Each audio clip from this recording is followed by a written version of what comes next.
따라서요. 꿈이 현실이 될 때, 우리가 다 꿈을 꾸죠. 많은 꿈을 꾸는데 그 꿈이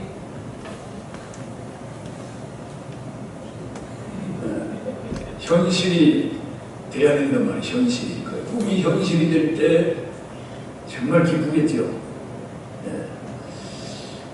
우리가 일제에 36년 동안 지배를 받고 압박과 서러움을 받다가 참 1945년 8월 15일 날 해방을 받습니다. 해방을 받았는데 그래서 이 8월 15일은 아직 며칠 남았지만은 이번에는 제가 그 광복 경축일 앞에 놓고 거기에 대한 말씀을 함께 나눔으로 은혜를 받도록 하겠습니다. 그러니까 우리가 금년에 광복 몇 주년? 80주년입니다. 그래서 45년에 출생한 사람들은 지금 나이가 80이에요. 우리 형님 나이가 지금 다 80입니다. 근데 우리나라는 참 특별한 나라입니다. 그래서 보통 우리가 하나님이 세우신 나라다 그렇게 우리가 말을 합니다. 보통 좌파 쪽에 있는 사람들이 우리나라의 건국일은 1919년도 4월 11일이다 이렇게 말을 하는데 그렇지 않습니다. 건국일은 1948년 8월 15일입니다. 그러니까 오늘은 광복절이면서 우리나라 건국 77년을 정말 기념하는 그런 날입니다. 그러니까 아주 상당히 기쁜 날이죠. 우리가 광복한 것도 기쁘고 3년 후에 나라가 건국한 것도 참으로 기쁜 일입니다. 임시정부, 상해 임시정부는 1919년도 4월 11일 날 수립이 됐는데 그거를 건국이라고 하는 것은 말이 안 맞습니다. 왜 그러냐면은 유엔으로부터 승인받은 것도 1948년 8월 15일로 승인을 받았고 마치 임시정부는 말 그대로 임시정부요. 우리가 임신한 날을 생일날로 칩니까? 출생한 날을 생일날로 칩니까? 그렇죠. 출생일을 생일로 치지 누가 임신한 날을 생일로 칩니까? 그러니까 상해 임시정부는 임신한 날이라고 보면 돼요. 대한민국을 건국한다 하는 그렇게 설계도를 그린 것이죠. 그래서 이제 미군을 어떤 사람들은 점령군이라 그러는데 일면은 맞아요. 왜 맞느냐면은 1945년도에 미군이 우리나라에 들어온 것은 일본이 우리나라를 지배하고 있었기 때문에 일본군을 점령을 해가지고 추방하기 위해서 그리고 우리를 해방시키기 위해서 들어왔기 때문에 그래서 일본 사람들이 보면은 점령군입니다. 우리로 보면은 해방군이죠. 근데 그거를 그러니까 미군이 두 번 우리나라에 들어오게 돼요. 우리를 해방시키기 위해서 들어오게 되고 우리나라가 이제 1948년 8월 15일 건국을 하지 않습니까? 그러니까 1949년도 5월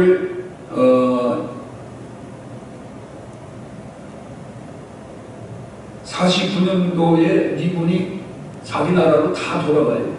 한 사람도 빠짐없이. 그래서 이승만 대통령이 미군이 다 그렇게 돌아가면은 또 우리가 침략을 받게 될 텐데 우리 돌아가면 되느냐. 근데도 그때 당시에는 미군이 2차 대전에 너무 지쳐 있었기 때문에 다 돌아갔습니다. 그런데 결국은 돌아가고 난 다음에 1950년 6월 25일 날 북한이 우리를 침략해 왔지 않습니까? 그래서 돌아간 다음에 이제 생각해 볼 때는 미군이 다시 안 올 줄 알았어요. 돌아갔으니까. 그러고 이제 마음 놓고 침략을 했는데 1950년 7월 25일 한 달 만에 6.25 터지고 한 달 만에 미군이 다시 우리를 도와주기 위해서 왔는데 미군이 우리나라에 많이 주둔할 때는 32만 명이 주둔했어요. 2006년도부터는 28,500명이 이제 지금까지 우리 지켜주고 있는데 참 그래서 우리나라가 건국을 한 다음에 첫 번째 우리나라가 선거를 해요. 국회의원 선거를 하는데 언제 했느냐면 1948년 5월 10일 날 국회의원을 뽑게 됩니다. 그리고 그해 5월 30일에 첫 번째 국회를 열게 돼요.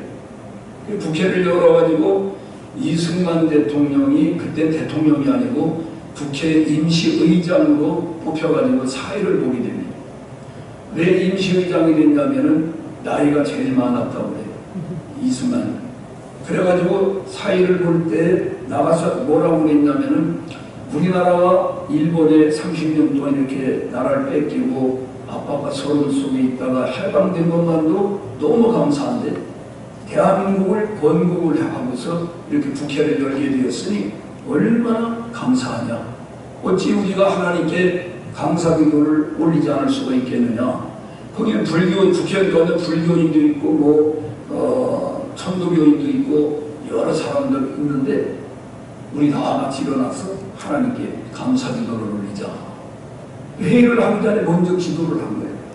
근데 거기에 국회의원 가운데 이윤영 의원이라고 그분은 원래 목사님이에요. 근데 종로에서 국회의원 당선이 돼가지고 나오셔서 기도 인도하십시오. 기도를 한 10분 동안 기도 인도를 해서 우리나라의 국회 전거리에 기록된 게 기도문입니다. 기도가 그런 나라도 없다니까. 그리고 우리 애국가도 모두 애국가. 동해물과 백두산이 마르고 닳도록 하나님이 보호하사 우리나라 만세. 이건 찬송가에다 넣어도 손색이 없을 정도로 너무너무 그러니까 하나님은요 신앙고백을 하는 걸 그렇게 기뻐하시잖아요. 그래서 우리는 반드시 예배 때에 신앙고백을 하잖아요. 사도신경보다가. 근데 하나님이 이 신앙고백이 애국가 부를 때마다 우리 신앙고백을 하는 거예요. 우리나라는 하나님이 보호해 주셔야 마르고 닳도록 만세를 부르고 살 수가 있습니다. 하나님이 보호하심이 없으면은 우리나라는 절대로 길을 펴고 살 수가 없어요. 그래서 우리 대한민국이 참 기적적으로 이렇게 건국을 하고 또 6.25가 터져가지고 원래 세계에서 두 번째로 못 살던 나라였는데 6.25 터져가지고 세계 제일 못 사는 나라가 됐어요. 그런데 이게 정말 한 70여 년 동안에 세계의 10대 강국으로 다 이렇게 발전할 수 있었던 것은 정말 이건 기적 중의 기적입니다. 이게 기적의 나라예요. 이건 하나님의 첫째로는 은혜요. 두 번째로는 미국의 도움이 없으면 절대로 우리는 이렇게 될 수가 없었습니다. 그리고 6.25 때는 또 16개국 와서 같이 싸워준 그런 우방 사람들이 있었기 때문에 우리가 이렇게 자승을 피고 살 수 있는 나라가 된 것입니다.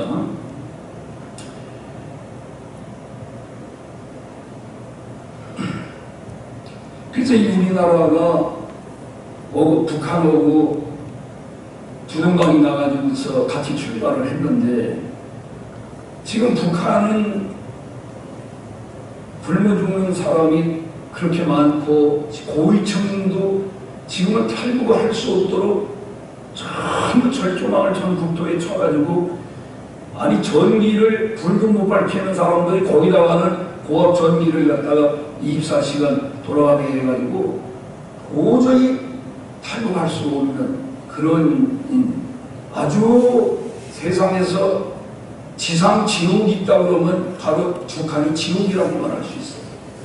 그런 나라가 없어요. 그만큼 그런 나라. 뭐 중국도 공산주의고 하도 지금 공산주의 나라가 거의 없어요. 이제 왜 북한도 저게 공산주의라기보다는 완전히 독재도 그런 독재도 없죠. 왜 우리나라는 세계에서 강력한 국가로다가 6등에 들어간다고 해요. 그러니 감사하지 않을 수가 있어요. 어떻게 이렇게 나라가 발전할 수가 있었느냐.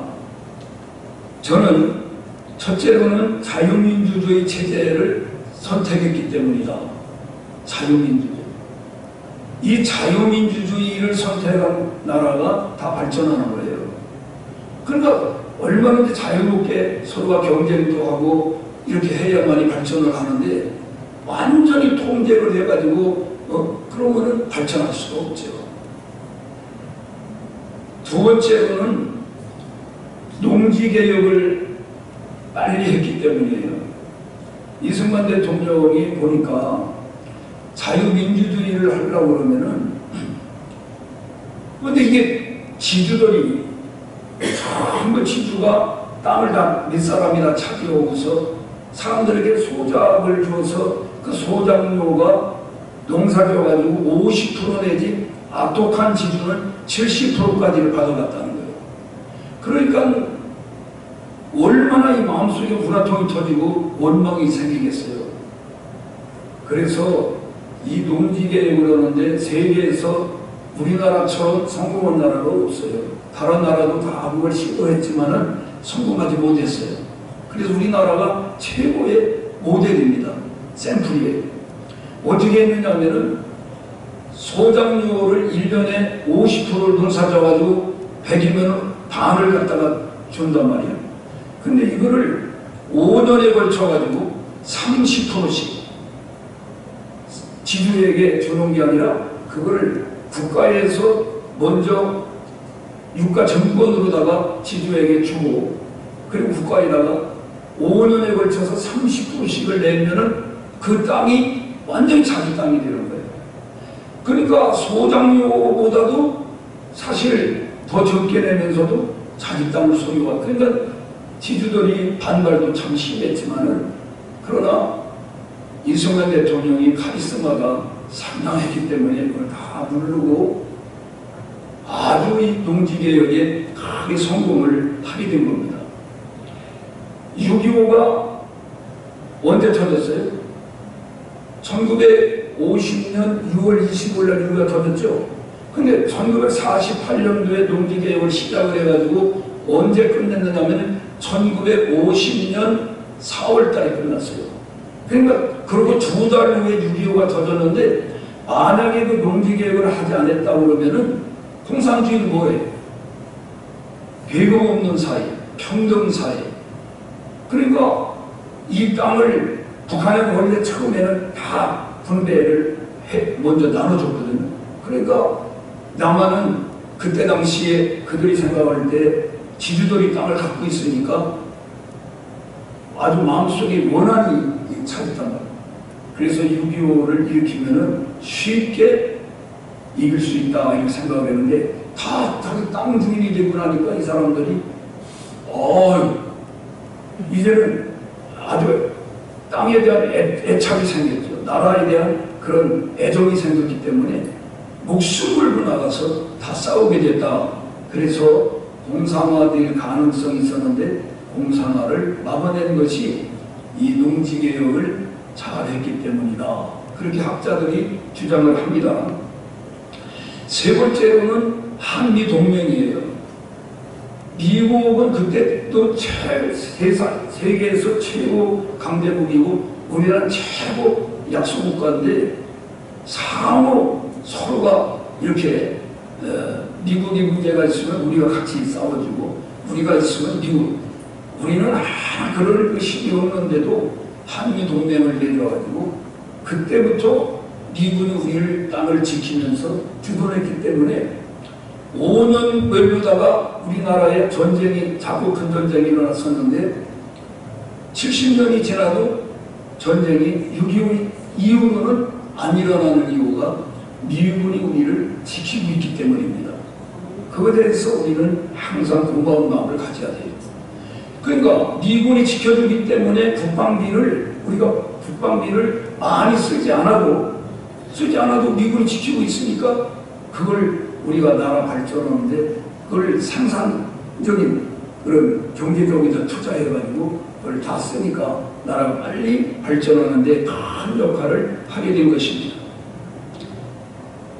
네 번째로는 국민들을 의무교육을 한 거예요. 그때 당시에 글을 읽을 수 있는 국민이 10%에서 14%라고. 그러니까 90%가 문맹이에요.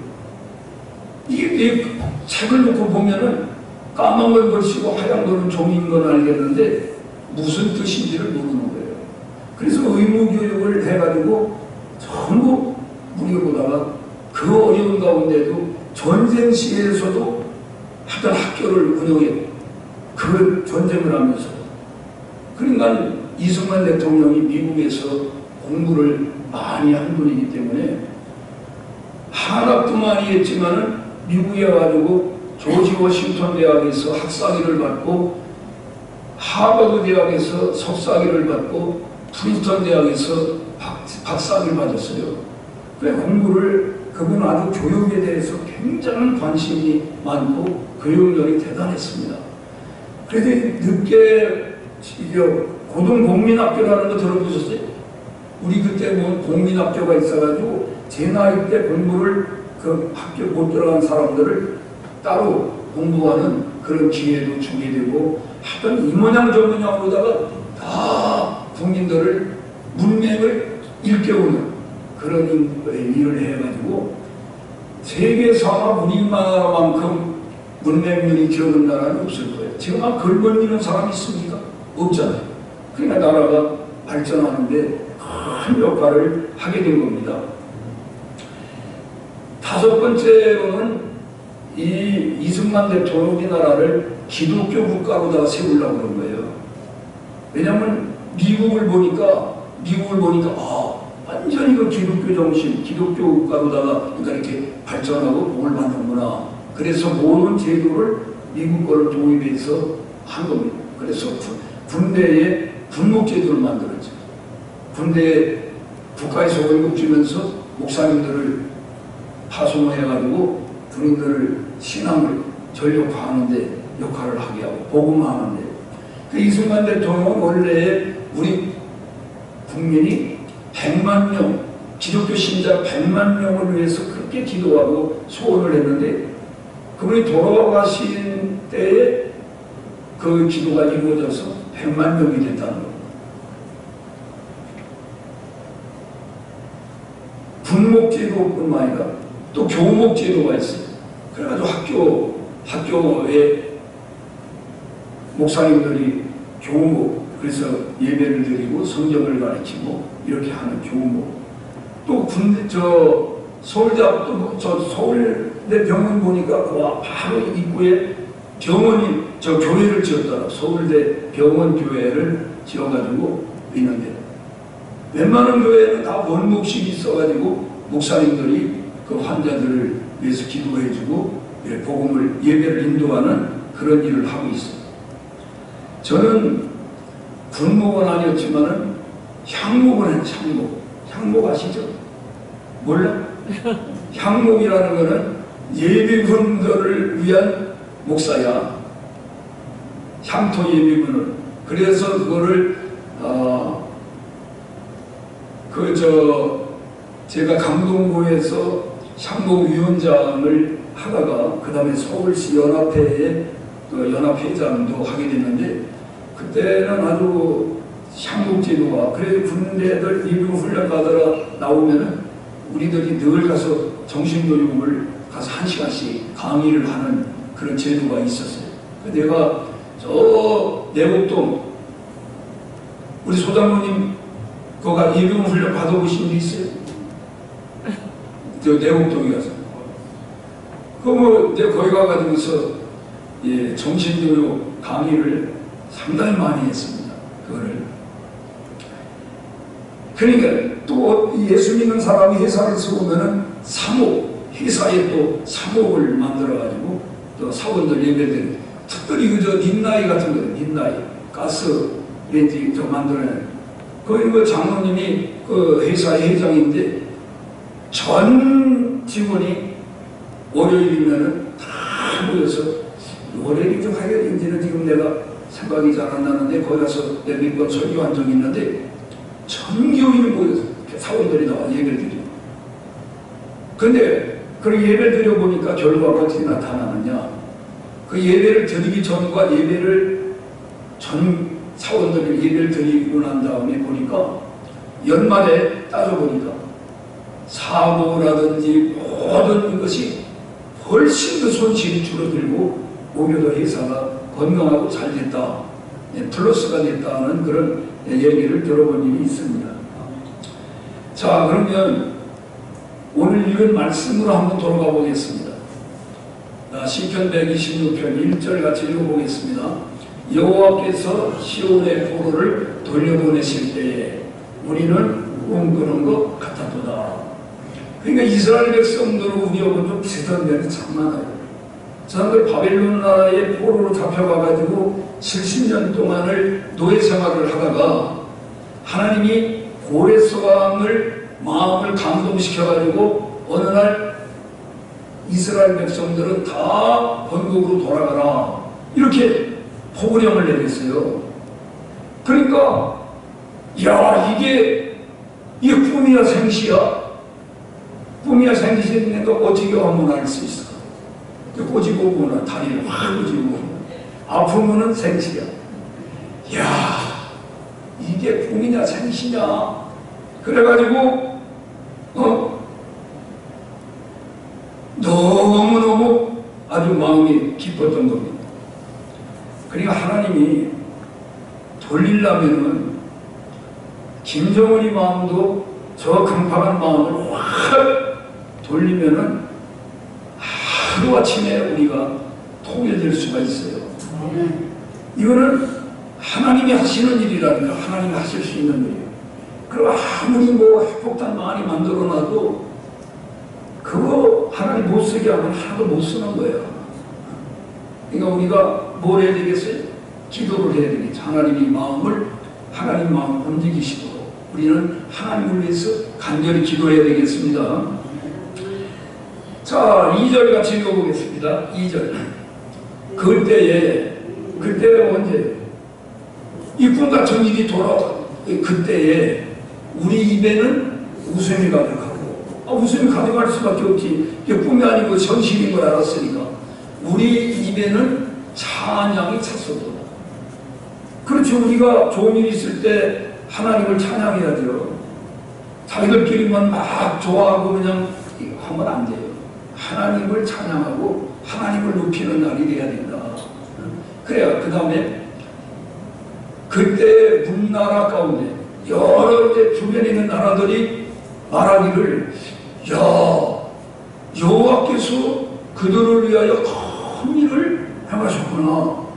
저들이 무슨 힘으로 저게 다 풀려나가지고 자기 본국으로 돌아올 수 있냐 이거예요. 저건 사람이 한 일이 아니고 하나님이 하신 일이다. 저 사람들이 믿는 하나님이 하신 일이다. 우리 대한민국을 보고도 이건, 우리나라는요 너무 기적이 많습니다.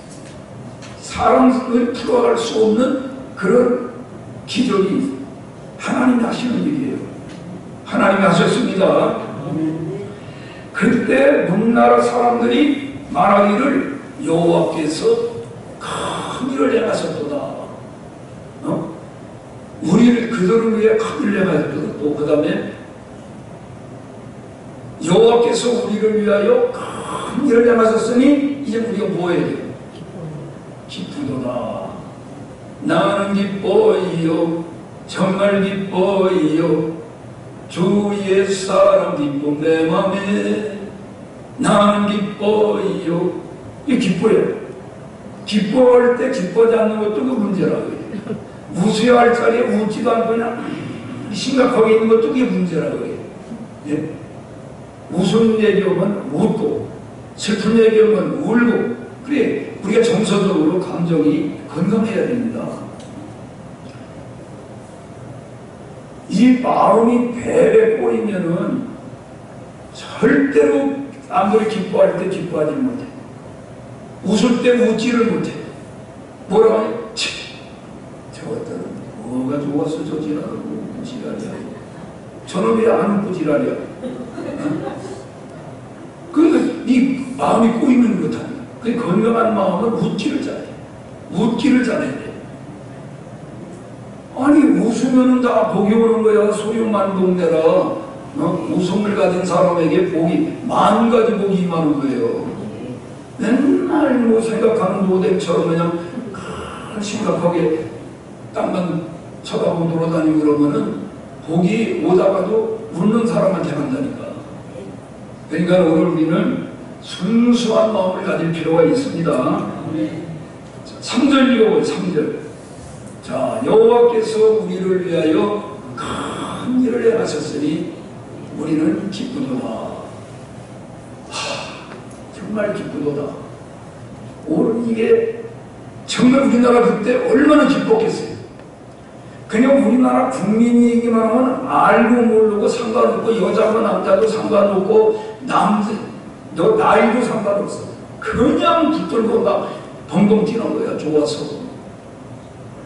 왜? 이전엔 해방됐으니까 자유다 이거 자유. 그래도 자유가 그래가지고 어떤 사람이 남이 산에 가가지고서 나무를 그냥 벼대 키는 거예요. 그러니까 이 산임자 와가지고 왜 당신 왜 남의 산에 나무를 이렇게 비느냐 하니까 이 사람 이제 우리 해방된 것도 몰라. 이제 자유야 이 사람아. 자유. 해방됐는데 뭐 대산예산이 무슨 상관이 있어. 이래 아무리 얘기해도 통하지라는 거예요. 그럼 막 나무를 벼대 키는 거예요. 그 다음에 이제 나무를 한 다음에 소 달구지에다가 이제 싣고 가려고 집에 이 사람이 내려와 보니까 달구지 있는데 소가 없어진 거야. 아니 이 소가 어디 갔나 봤더니 그 산 주인이 소를 잡아가지고 이웃 사람은 다 나눠가지고 버렸어. 아니 왜 남의 소를 그러냐? 이 사람아 해방된 것도 몰라? 아니 네 손에 소가 어디 있어? 자유야 이 사람아. 그거 맞습니까? 자유에는 반드시 의무와 책임이 따르는 겁니다. 이거는 잘못된 생각이죠. 자유. 그 자유라는 게 그렇게 아무렇게나 쓰는 게 아니잖아요. 실제로 그런 일이 있었다니까. 자유라고. 여러분 절대로 자유라고 내 자유야 옆에 있는 사람 툭툭 치고 그러면 안 돼. 4절 읽어보겠습니다. 4절. 여호와여 우리의 포로를 남방시내같이 돌려보내소서. 이게 무슨 소리냐면은요, 이스라엘 백성들이 한꺼번에 다 돌아온 게 아니에요. 먼저 자기가 이제 1차적으로 돌아온 사람들이 돌아오고 나니까 좋아놨고 좋지. 해방됐으니까 좋잖아. 남의 나라 지배를 받고 포로로 잡혀있다가 해방되고 돌아왔으니 좋아 나빠? 좋죠. 그런데 문제는 자기들은 좋은데 자기 동족들이 아직까지도 못 돌아온 사람이 많으니까 그들도 돌려보내달라는 거예요. 저 남방시내가 돌려보내달라는 게 뭐냐면은 이 사막 있죠. 사막지대에 보통 때 물이 있어요 없어요? 물이 안 흐르죠. 근데 우기철이 돼가지고 비가 쏟아지면은 막 물이 내려간다고. 물이 막. 그러니까 보통 때는 보면은 전혀 물이 흐를 기미도 안 보이고 가능성이 없어 보이는데 비가 쏟아지면은 물이 막 생각도 못했던 물이 흘러내려가는 것처럼 우리가 돌아온 것도 마찬가지로 그렇게 돌아왔는데 아직까지 못 돌아온 우리 동포들도 하나님께서 사막에 물이 흐르는 그 기적을처럼 하나님이 돌려보내 주십시오. 그 기도하는 거예요. 그 우리가 예수 믿는데 우리 가족들이 다 믿느냐? 우리 친척이 다 믿느냐? 우리 국민들이 다 예수를 믿느냐? 아니잖아요. 그리고 북한 동포들 저 고생을 하고 있는데 우리가 나만 좋다고 가만히 있으면 돼야 안 돼. 그들을 위해서 이들처럼 간절하게 하나님께 기도를 해야 된다 이 말이에요. 우리를 구원해 주신 것처럼 우리 가족들을 구원해 시켜 주십시오. 아직까지 우리 국민 가운데 예수 안 믿는 사람이 더 많습니다. 그들 구원받게 해주세요. 저 북녘 땅에도 우리 동포들 하나님 풀어주시고 예수 믿고 영적으로 육적으로 자유의 몸이 되게 해주세요. 근데 기도할 그런 기도를 해야 된다. 아멘. 그런 기도를 해야 돼요 우리가. 자 6절 읽어보겠습니다. 5절. 눈물을 흘리며 씨를 뿌리는 자는 기쁨으로 거두리로다. 6절. 울며 씨를 뿌리러 나가는 자는 반드시 기쁨으로 그 곡식단을 가지고 돌아오는. 이분들이 처음에 바빌론에 잡혀갔을 때에 자기들을 본국으로 돌아가게 해달라고 기도했을까 안 했을까? 아니 우리가 수리해 볼 때 기도했겠어 안 했겠어요? 했겠죠. 그런데 그게 금방 안 이루어졌죠. 그런데 지금 와서 보니까 그때 눈물을 흘리면서 뿌린 그 기도의 씨앗이 열매를 맺었어 안 맺었어요? 맺었죠. 하나님의 시간대와 내 시간대하고는 시간 개념이 달라요. 그 베드로서에 가보면은 하나님의 하루가 우리 천년 같다는 거예요. 그러니까 하나님은 영생하시는 분이다 보니까 우리는 100년도 못 살고 유한한 인생을 살다 보니까 모든 게 조급한 거죠. 그냥 하나님은 영원한 영생하시는 분이다 보니까 우리하고는 완전히 다른 거죠. 시간 개념이. 그러니까 오늘 우리들이 눈물을 흘리면서 간절히 기도하는 것이 결코 헛된 것이 아니라 반드시 씨를 뿌리면 거두게 된다. 우리가 드리는 헌금도 마찬가지. 이게 심는 거예요. 전부 다. 여러분 11조리가 쉽습니까? 어렵죠. 눈물을 머금고 할 때 기쁨으로 하라고 했지만 기쁨을 못 할 때가 많아요. 사실 헌금할 때 기쁨으로 못하고 의무감에 의해서 눈물을 머금고 할 때가 많아요. 그런데 반드시 기쁨으로 열매를 거둘 때가 온다. 이렇게 약속을 하고 있는 거예요. 하나님께서. 우리나라의 소설가 중에 유명한 박완서 작가라고 들어보셨죠? 그분 이제 세상 떠나셨는데 그분이 그 쓴 글 가운데에서 보면은 자기가 건강히 살다가 갑자기 허리가 삐끗했는데 아무렇지도 않게 생각을 했는데 그 다음날 잡으러 나면 괜찮겠지 그랬는데 잡으러 나니까 더 아파가지고 일어나기도 힘들더라는 거예요. 그래서 뭐 파스도 붙이고 뭐 그런데 야 평상시에는 그렇게 모든 게 쉽게 할 수 있던 게 세수도 씻고 뭐 바닥에 떨어진 거를 뭐 줍는 것도 씻고 양말 신는 것도 씻고 다 씻었는데 그게 전부 큰일이더라고요. 얼마나 기침 오는 것도 너무 힘들고 허리가 아프니까. 그래서 그분이 깨달았다는 말이에요. 아, 일상의 기적, 일상 우리가 살아가는 게 기적인데 하늘을 날고 바다 위를 걷는 것만 기적이라고 우리가 생각을 하는구나. 한 걸음 한 걸음 우리가 뛰어넘는 이 자체가 기적이고 우리가 기적 가운데 살아가고 있는데 그걸 복이라고 생각하지도 않고 기적이라고 생각을 하지 않고 있구나. 그분이 그렇게 글을 써는 것을 읽었는데 그에 보면 이런 말이 있어요. 눈 하나가 1억이라는 거지. 1억. 두 알이면 2억이죠. 근데 심장 콩팥을 바꾸는 데는 3천만 원이라고 그랬는데 아마 수술비를 얘기하는 것 같아요. 그게 그때 당시에 심장을 바꾸는 데는 5억, 간 이식하는 데는 7천만 원. 뭐 이런 거 따지면은 우리 몸이 51억이라는 거지. 아주 줄 잡아도 51억이라는 거예요. 그러니까 여러분 몸이 얼마짜리라고? 최소한도 51억짜리 여기 다 앉아있는 거예요. 그러니까 여러분은 재산이 51억 거기다가 보태가지고 이제 뭐 집 있으면 그 집 얼마 이렇게 따져야 되는 거예요. 기본이 51억은 다 갖고 있는 거예요. 또 아멘도 안 하고 이렇게.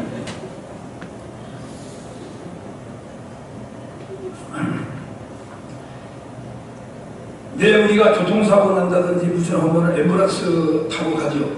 그래서 이제 호흡기를 이렇게 하고 마스크를 하고 가잖아요. 1시간에 36만 원이랍니다, 그게. 1시간에. 우리 현 장모님, 그거 요즘 어떻게 하는지 모르겠는데, 이분이 쓴 글엔 그래. 36만 원 1시간에. 그러면은 하루에 864만 원이에요. 그러니까 우리가 864만 원을 숨 쉬는 거 하나만 가지고 864만 원을 거저 선물로 우리가 받고 산다는 거예요. 그것뿐입니까? 모든 게 선물이죠. 하나님께서 어디 돈 받고 우리에게 주신 적 있어요? 그런데도 우리는 감사할 줄도 모르고 당연하게 생각하고 당연하게 생각하면 감사가 없고 감사가 없으면 기쁨이 없고 기쁨이 없으면 행복이 없고 맞죠? 감사가 없는데 뭐 당연한데 뭘 감사해? 당연해. 아내가 식사를 지어가지고 차려주어도 감사할 줄을 모르고 세탁을 해가지고 빨리 옷을 다 깨끗하게 해줘도 감사할 줄을 모르고 남편이 한 달 내내 직장 생활해가지고 월급을 받아 사는데도 감사할 줄 모르고 다 그러니까 뭐 감사한 게 없으니까 기쁨이 없지 뭐. 기쁨이 없으니까 매일 행복하지가 않고 매일 짜증나고 그냥 신경질만 부리고 그러는 거지. 이런 걸 하나하나 원초적으로 생각해 보면은 너무 우리는 혜택을 많이 입고 우리가 살아가는 거예요. 감사하는 사람이 되어야 되겠습니다. 우리가 얼마짜리라고 최소한도 51억. 그게 한두 군데는 크다. 누구처럼 그냥 절대로 51억짜리를 한두 군데를 못해요. 그 여러분 이제 가난하다고 말하면 돼요, 안 돼? 가난하다고 말하면 안 돼. 우리는 다 부자야. 최소한도 부자야. 그리고 아주 숨 쉬는 것만 해도 우리는 지불해야 될 거를 지불 안 하고서 이렇게 자연스럽게 우리가 공급받으며 살고 있잖아요. 참 생각하면은 그렇게 감사한 일이 많을 수가 없어요. 그래서 오늘부터 우리나라가 그렇게 정말 최빈국 저런 아프리카 같은 데처럼 아니면 북한처럼 그런 나라 우리가 살지 않는 것만도 얼마나 감사합니까? 최소한도 배고플 때 한 세끼 밥을 먹을 수 있잖아요. 우리가. 그럼 얼마나 그게 감사한데.